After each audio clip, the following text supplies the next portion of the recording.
The Hell Carrot. Mukashi Mukashi, a miserly old woman fell ill and died.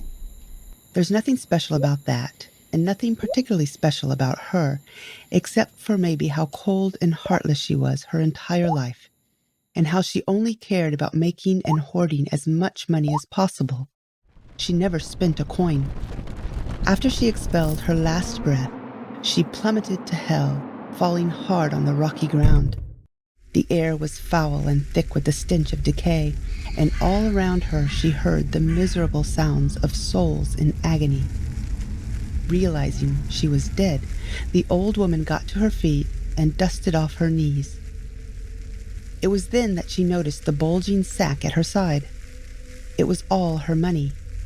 Something like joy twisted inside her. Her plan had worked. A thunderous booming echoed throughout the cavernous hell. Footsteps. The pathetic souls that seemed to be everywhere at once screeched in terror and then grew quiet. There was only the sound of an enormous creature slowly marching her way. The old woman gripped her bag to her chest and closed her eyes. When the monster was clearly standing right in front of her, she opened them again and looked up. Enma-Daioh, the king of hell. He chuckled down at her. "Enma-sama," the old woman pleaded. "I wish only to go to heaven, to spend until the end of time seated at the feet of the Buddha in paradise." Enma-Daioh's chuckles grew into a hearty laugh. He laughed so hard he held his side and wiped a tear from his eye. "Look," the old woman said as she thrust a hand into her bag and pulled out a handful of gold coins. "These are for you. I have been working my entire life to give them to you." "Stupid woman," Enma-Daioh said. "What use do I have for golden coins? You do not buy your way into heaven. Only those who are kind and compassionate and do good deeds may find their way to the Buddha's feet." Enma-Daioh ran his hand through his jet-black beard and thought for a moment. "Tell me, old woman, have you ever done a good deed? The Buddha might consider you if that is the case." The old woman scratched her chin. She knitted her brow and thought and thought. The pitiful souls that littered hell were still quiet in the presence of Enma-Daioh. The only sounds were the bubbling of blood lakes and the licking flames of fires under cauldrons. She was beginning to grow worried when she remembered. There was a time. Once a monk came begging to my door, and I gave him a rotten carrot. Enma-Daioh's eyes grew wide. He was about to get enraged and smash the old woman under his weighty foot when the Buddha high above slipped him a thought to change his mind. Enma-Daioh nodded. "Okay. Despite the fact that you gave this monk a rotten carrot, the act does show that you have the possibility of compassion. Your intention was to help." "Yes, it does. It was. And I can learn to have an even more compassionate heart. While sitting at the feet of the Buddha, I will make myself the most compassionate heart of all. I promise. I promise." Enma-Daioh was not convinced, but this was the Buddha's call. The king of hell then pointed to a bubbling blood lake nearby. The old woman looked. Just then, a carrot floated to the surface. "That," Enma-Daioh said. "Hold on to the carrot, and you will be allowed to enter the Buddha's paradise."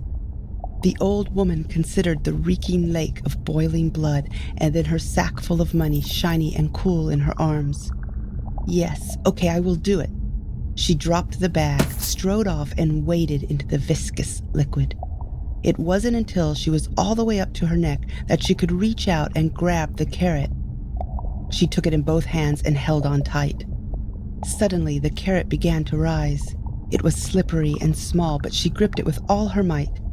Slowly, the old woman was lifted from the blood-filled lake until she was free from the chest up, then from the waist up. Then it was only her knees down that were submerged, then her ankles, and then, all at once, the wretched souls that occupied hell cried out. They hurried over, running, dragging broken bodies, slithering if that was all they could do. and one after the other, with skeletal hands, they latched onto the old woman's feet and calves. "What is happening?" she said. But she was still being lifted. The carrot still floated upwards, and so did she. And so did hundreds upon hundreds of others. Before long, she was entirely free from the lake. The only thing attaching her to it was the human ladder. People hanging onto people, hanging onto people, hanging onto her two skinny legs. The carrot felt so small in her hands. She thought she might lose her grip. It was starting to speed up its ascent, and it was a long way down, but still a longer way to heaven. Surely these greedy souls were going to ruin her chance to get into heaven and Buddha's paradise. They were so heavy, pulling at her until her body ached like it had never ached before. She thought she would be torn in half. They were so selfish, all of them. The old woman grew nervous and then angry. She mustered all her strength and began to kick at them, knocking them one by one back into the pool of blood. When the last head was kicked, the last hands torn free, the old woman readjusted to get a better grip on the carrot, but found that as she did so, it grew soft and began to rot, turning to mush in her fingers. "No," she cried, and fell once again into hell, this time splashing into the hot blood lake. But before she sunk below the surface, she heard Enmadayo chuckle. "Evil hearts are evil hearts. They do not change." And in response, far above, she thought she heard a small and sad sigh from the Buddha. The end. Good night. Oyasumi. Sweet dreams.